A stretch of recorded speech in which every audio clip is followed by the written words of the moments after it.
what I'm really interested in as a mental health person, as a resilience expert, is why people have gotten so tied into it. Like their brains have become um, locked into this Epstein thing. And I'm talking about the QAnon stuff. How familiar are you with that? Because I know you voted Republican before and all that. I know you're not a QAnon follower, but it's a huge part of the MAGA base. And how familiar are you with it? I watched that documentary they put up on, I think it was Netflix, but Wait, that's which about as documentary? I familiar. gotta watch it. Which one? They made it. I think it might actually be just called QAnon, but it kind of just documents the story of a couple of people that were just like that was their whole life, and it kind of shows from the beginning of how you get into it, and it kind of almost like it keeps taking you on this almost like you're I guess chasing the white rabbit. Is that a saying? Hmm. Like you're chasing this truth, you're chasing this thing only just to kind of be left like grasping at straws, and at Yeah. the end it's like it's not anything. Yeah. But people like revolve their whole life around it. Yeah. It's the white rabbit, if I'm correctly connecting the term, is from Alice in Wonderland. You know, she goes chasing the white rabbit, she ends up falling into the hole and then meets all these strange characters, and you don't know what's really going on. And it's a metaphor, you know, and I love archetypes and metaphors and symbols.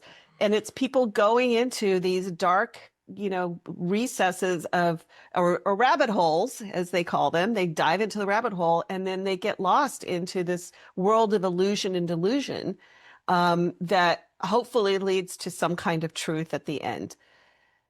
But what I see, and this is, I attended a lecture with a man named Matt Bywater, who's a PhD student who's studying this kind of manipulation, how people get mentally manipulated, and also Stephen Hassan, who studies cults.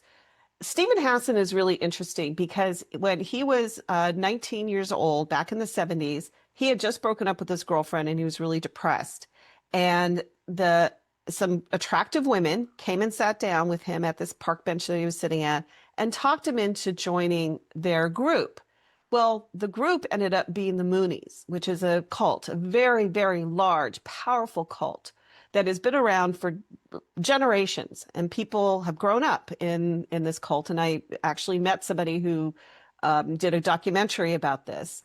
And during that time, he was deprived of protein, he was deprived of sleep, he was kept working all the time, and he did it with joy because he felt like he was supporting this bigger movement around the Moonies. And they're somehow connected with Christianity. They're the ones who they marry people. They would do these big, huge ceremonies where they would marry a bunch of people that they have put together and said, you are now couples. And they would have like a stadium full of people getting married at the same time. So was he got into an accident because he was so sleep deprived, and he was running around working for this organization 24/7, and he got in an accident and ended up in the hospital. And that gave his family an opportunity to come in and start talking to him, and he became deprogrammed, so to speak, from that cult. And now he has a PhD in this kind of study, and he does all of this work around how does cult thinking actually work. And it's really interesting. He said, first, you have to unfreeze your brain. Then you have to input your stuff into it. And then you got to freeze it back up again. And so getting back to QAnon, it seems like a lot of that has been deliberately done to people.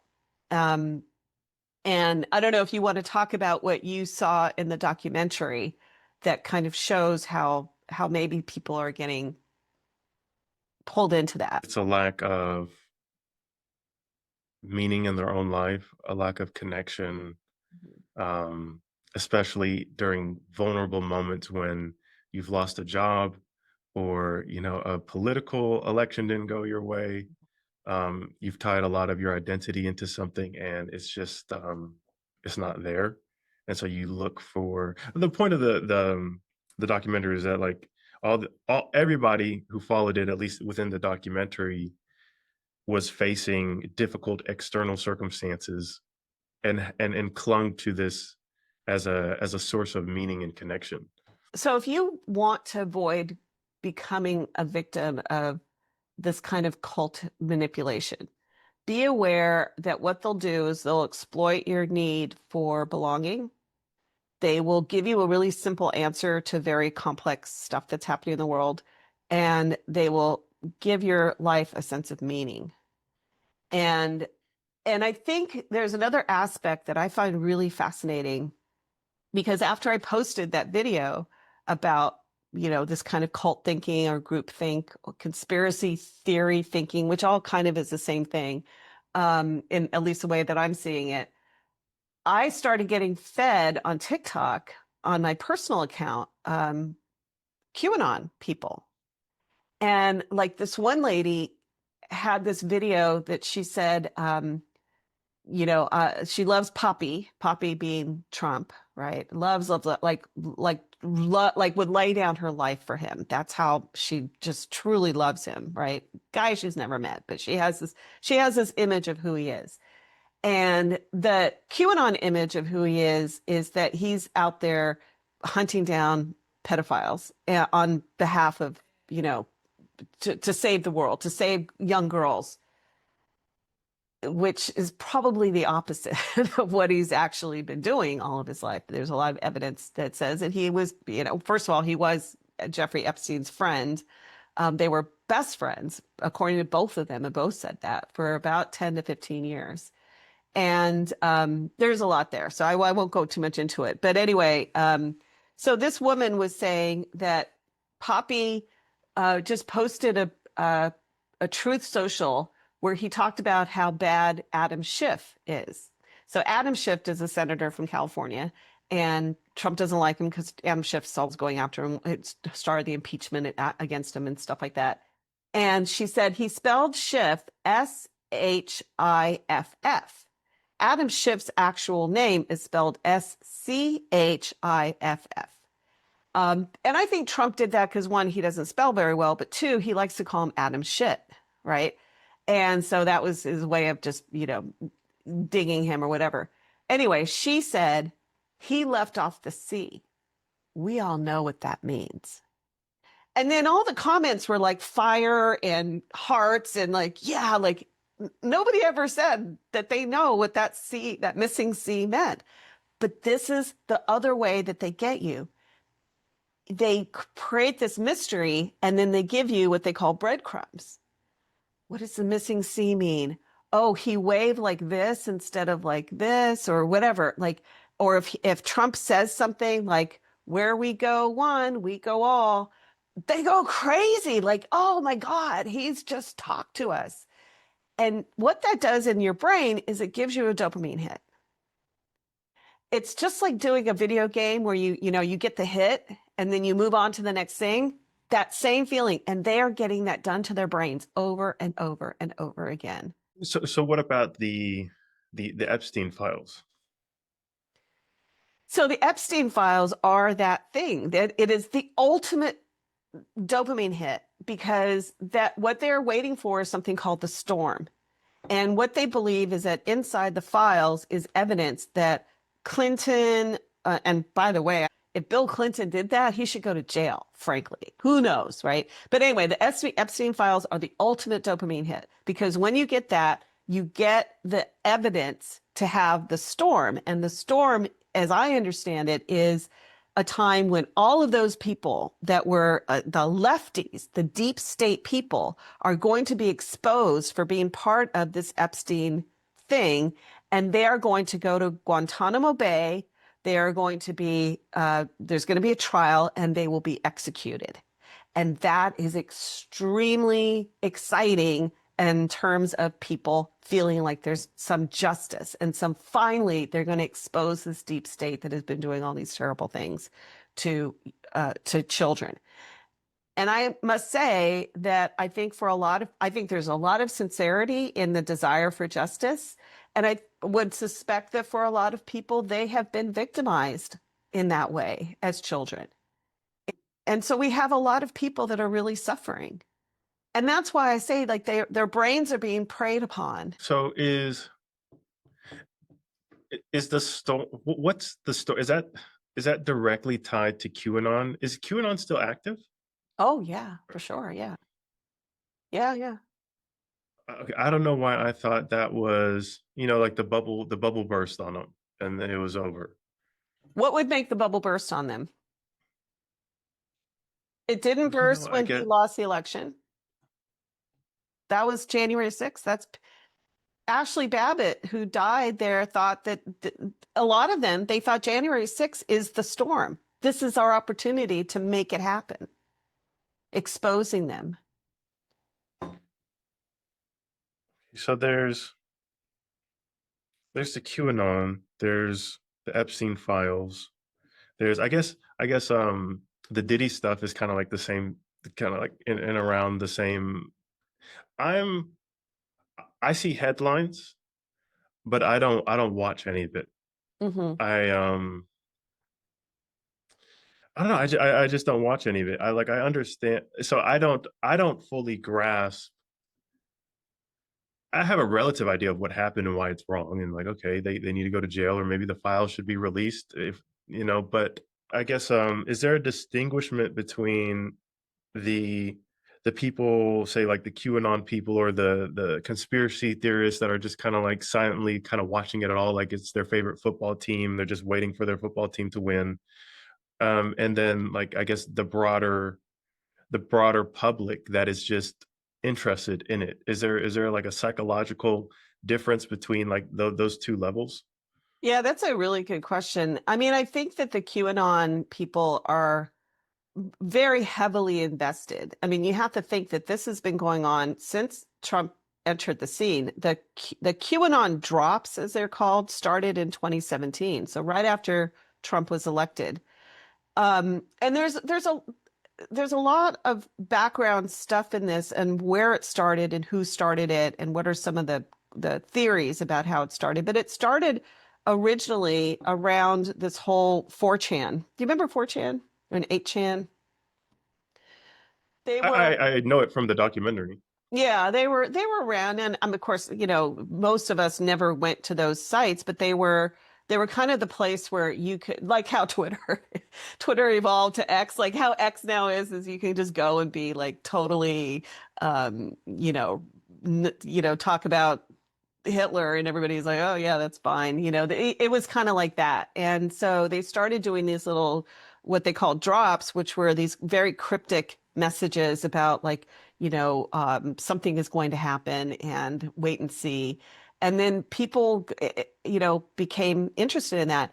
Back, I remember the 2000s, I was actually dating this guy who had he was creating a video game that was going to be a real video game where you would sign up and you would get phone calls and faxes. This is back in the days of fax machines, and emails with little clues throughout your day. And you would play this game, um, kind of in real life. So you'd go to work and then you might get a text message or an email saying, here's a clue. And then you would spend your day trying to figure stuff out also while you're working.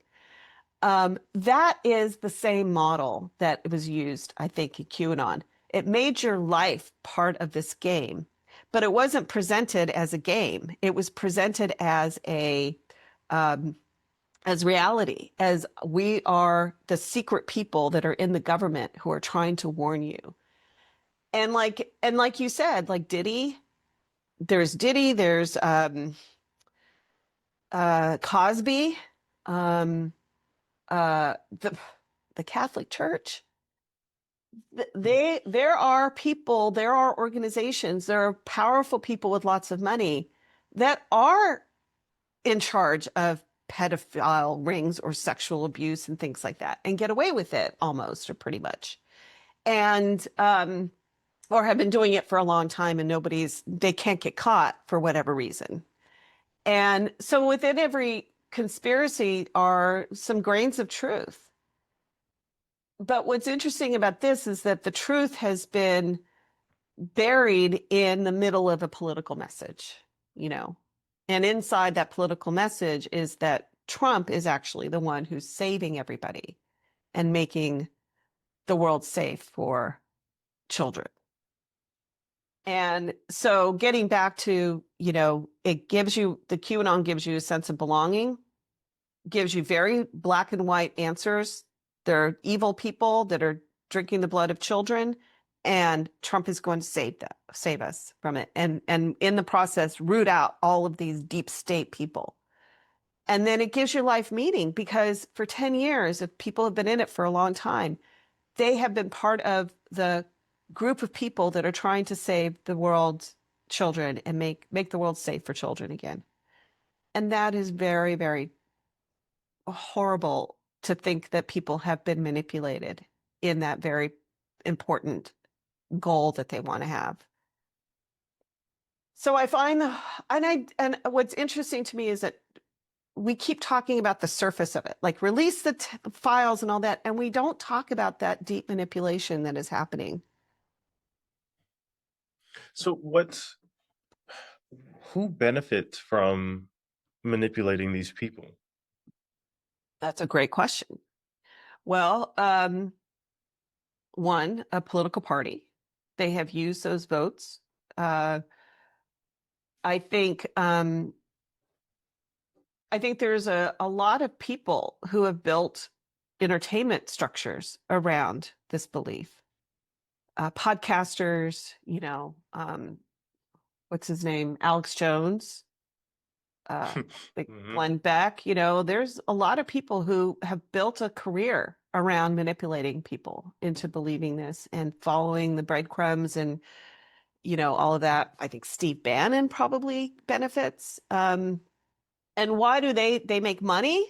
I mean, boy, that guy, Alex Jones, after he got sued by the Sandy Hook people, same kind of thing. He used Sandy Hook as a way to say that, oh, they're crisis actors. Those children actually didn't die. And so the parents sued him and won a huge settlement, almost $1 billion, which shows how much money he was making off of these conspiracy, tickling the part of our brain that needs those conspiracy theories in order to put some order into the world, into a very confused thinking that says, how can we be a country where children going to kindergarten are shot with a military rifle and we do nothing? Well, that is the same mechanism as the storytelling building block, just flipped and like the evil side of it. Elucidate on that. Expand on that. So, well, you're tickling people's brains to give them this meaning, this story. You always want the next breadcrumb. You always want the next thing. The storytelling building block isn't that in a malicious way, but it's a it's somebody's almost internal narrative of where they're going in their life to make meaning from it, or to rise above a certain circumstance, or to realize their superpowers, realize their weaknesses, realize where they're supposed to go, realize where they're needed, and to make sense of that in their head in a positive way, in a very positive, goal oriented way. Um, but you could also do that in reverse, giving somebody the same positive goal outcome, but manipulating it so that they're not the ones that are empowered. They're not the ones benefiting from this. They're not realizing their own potential, their power. Um, you are, and then Exactly. you're just giving them that same that dopamine that they would otherwise get themselves for finding something that might be a bit more beneficial for them. That's the tool. So you've just identified the tool. That is the tool that is used by cults, any kind of group think, but it's also used every day in advertising. I mean, every commercial that is, a great commercial has some element that is, use this product. You're going to belong to the group that, the Ozempic group. We're all dancing in the street because we're using Ozempic and we're losing weight. You're going to give them a black and white answer, a very simple answer. You're overweight. Take this pill. You're going to feel great. And then a sense of meaning.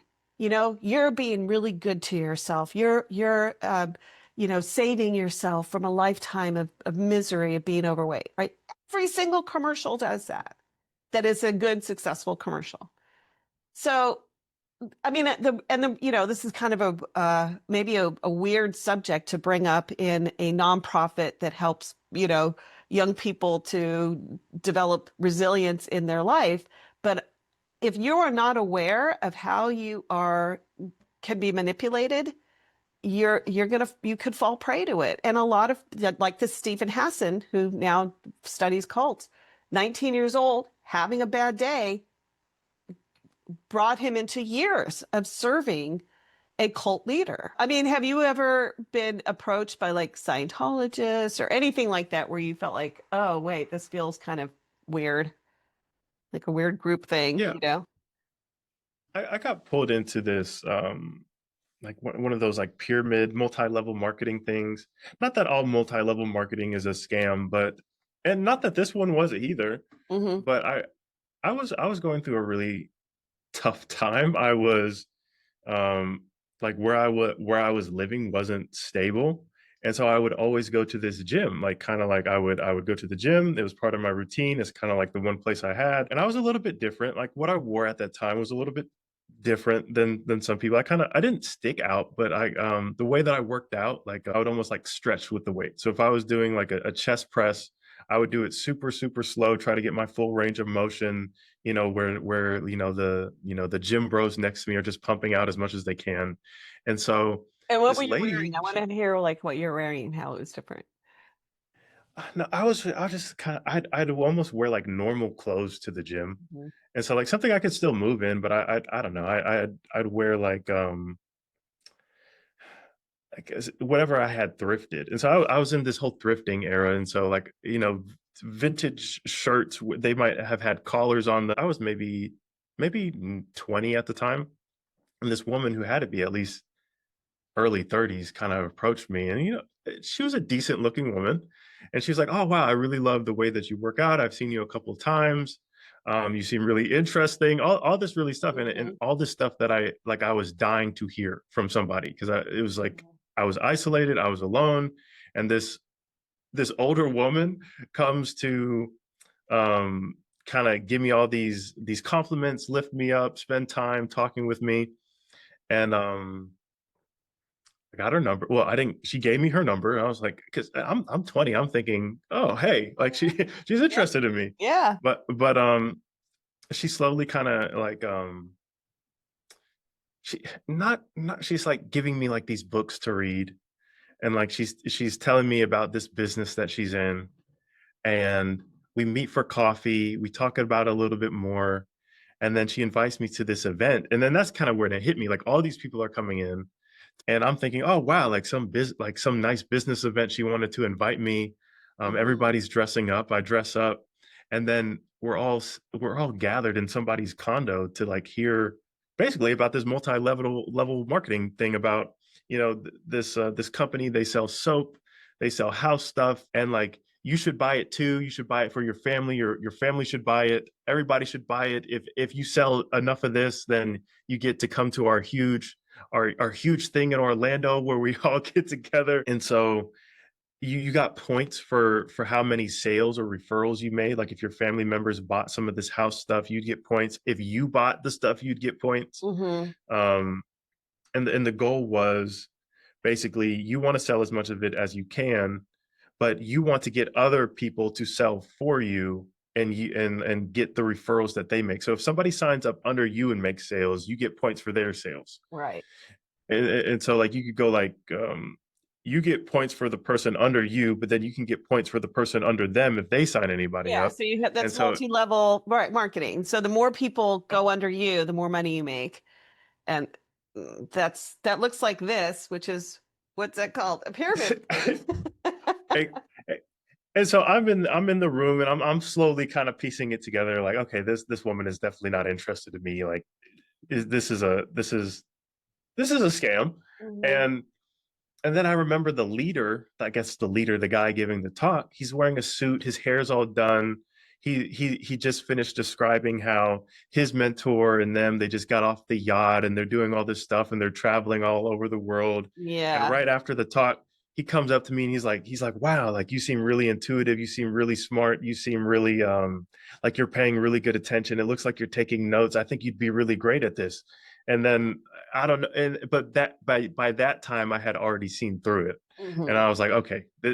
But yes, so yes, I did get pulled into that at a time, but I think before I kind of like really dove into it, I was able to realize what it was. And I wasn't like I think thankfully my life wasn't to the point where I didn't have anybody in my life. I Hmm. think the things that they were telling me, like I wanted to hear that I was smart, that I was attractive, that I looked capable, that I could do something, that I looked like I was able to make a lot of money. Yeah. Um, but I still had a couple of people in my life that loved me and appreciated me. And so it wasn't like I was completely deprived or starving for that. But I think honestly, if I had been, Yeah. why not go try to make some money with these people? They seem nice, they like me, whatever. And it's a built-in community. Once you join, and and then you go to these events and all that.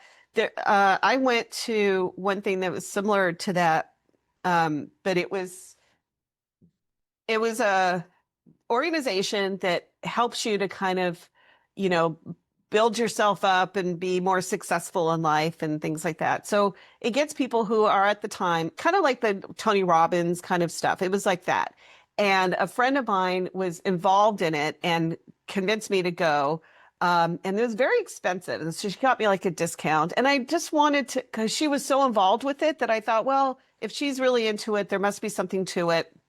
So I went, and it was very, it was very manipulative. And I felt that at the time, like you couldn't leave. You had to stay in the room while they were talking, couldn't leave, go to the bathroom or anything.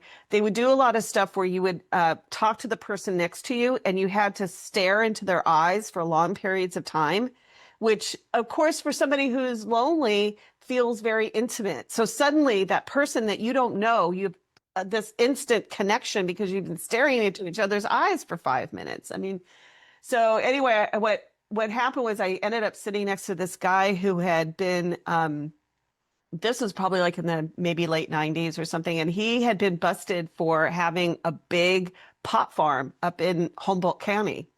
And he was trying to get out. He said I had a really big operation. I had bulldozers, I had helicopters, I had the whole thing.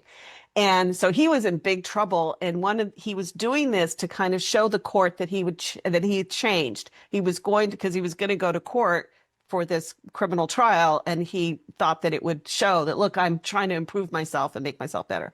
Anyway, both of us were both kind of rebellious, and we would just get up and walk out. We do whatever we wanted to do. And we just kind of, had fun with the whole thing. But I could see, and what we both could see was how it was trying to manipulate us into believing in their story, which the essence of their story was that you are the person who makes meaning of everything that happens in your life. And so you can give anything meaning. And that's that thing. That's those three things: belonging, look into my eyes, black and white thinking. There's we have the answer. And by the way they make money is you have to keep going into deeper and deeper trainings, kind of like Scientology. You keep moving up, and it gets more and more and more expensive, but then you have more and more of this group that you belong to. And then number three is meaning.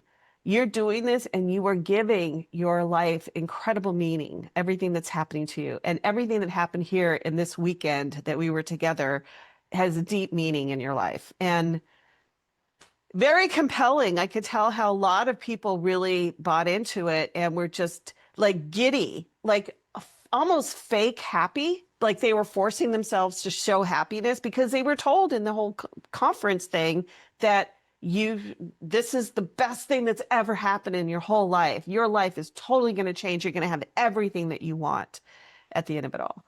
And my friend who had been in it for a while, I mean, spent tens of thousands of dollars, if not more, on this program. And I don't know how she's doing now. I haven't talked to her in a long time. So I should probably check in on her. Well, they do the same thing at church. I went to my mother-in-law's baptism, and not that I have anything against church or religion, but Right. I did notice it like very blatantly. Going to her baptism, my wife and our two kids went, and like, first of all, everybody's super nice, which is nice. But there was at least 2 points within the service that, the preacher or whatever said, "Okay, stop, now turn to your neighbor and, say, I love you." Or it wasn't "I love you," but like, I see you and I appreciate you." And I'm thinking like, I don't know this Yeah. person. I don't love them, but but but I understood the point. Like, okay, so in Christian faith, you extend that to your neighbor, you extend that love. I get it. We're in church, everybody. There's a shared trust here, so I understand that. It's not like you're giving your soul to somebody, but there's another point where it kind of like after well, first you sing and you all sing together, Hmm. and then you turn to your neighbor and you say whatever, and then we all break and we shake hands and we hug, and like the preacher is telling you, okay, now go to everybody you basically can and shake their hand and hug them. Hmm. And then another point, the next thing that they do is welcome all the new members. And so anybody that's new, you have to stand up and everybody looks at you, Yeah. says thank you for being here. And so at the end of the thing, I'm like, this is, and then the sermon itself, I think that's what you call it, the sermon was about like students. Like the demographic of the church was mainly parents and grandparents, and the sermon was about school and kids getting through school. And then I was thinking like, because at first I'm like, why are you speaking about this when this is like there are no teenagers here? And then I was like, it kind of hit me. Okay, this is a marketing message for the parents here that are dealing with the kids going to school. Right. And so I was like, from a business perspective, and maybe we can spend the last bit of time that we have kind of looking at this whole mindset from a business or organizational perspective. But I was like, this is a business. Yeah. Like Yeah, it is. everything here is built towards getting people in the door, staying in the door, saying the right thing to keep them coming back, and and funding it monetarily Right. through the donations and everything. And I'm not saying religion is a conspiracy. I'm not saying that at all, but the similarities are strikingly similar. Well, this is the message, I think, is that these are things we all need. We all want to belong. We need answers to the questions that are presented to us, and we need meaning in our lives. Nothing wrong with any of that. Just being aware how that can be, how you can be played with those things. And I'm not saying the church is playing you to do that. I'm not saying that advertising is. Just be aware, like you were when you went to that thing, that, they want something from me and they're asking me to do things that are not necessarily what I have agreed to do yet. And I'm being manipulated into going on this kind of train ride that and I'm not sure where they're going to lead me with this. They're going to want something from my wallet. They're going to want something from my contacts. They're going to something like that.